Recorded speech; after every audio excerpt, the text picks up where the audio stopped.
our community. So this used to be a immigrant first stop community, meaning first place you come to in America, just like Lower East Side. In fact, what connects us with the Lower East Side is the Williamsburg Bridge. So people would come to Lower East Side, or they come to Williamsburg. That's it.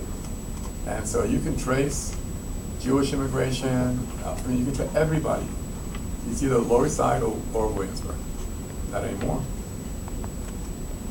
This is the last generation that could ever believe that their children, in fact, that cannot no longer believe that their children will be able to live there once they marry. So there are sometimes 3 generations living. I know lots of people, 3 generations in Williamsburg. Well, that's it. That's the last one. Because the last generation can never conceive of their children marrying and staying. They are leaving because they can't afford it. No one can afford the rents unless they have trust funds or something going for them, or they come from a family that has those kind of resources. So we want to shine a green light. We want to tell people in the community it's not over.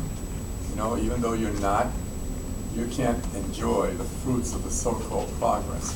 You're not in the bookstores. You're not in the cafes. You're not in the new restaurants.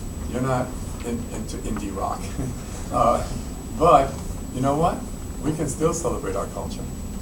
We can still celebrate our presence. We can make sure that the schools that we have are excellent. Yes, and guess what? Some of those newcomers will get married, will have children, and they'll want to go to those schools too. And that's okay. We can still begin to deal with our health. We can still, basically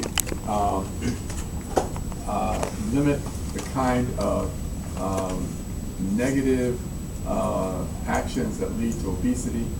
We can still begin to create exercise programs for us. We can still believe in ourselves. We can still shine a green light for our own human and our community's development.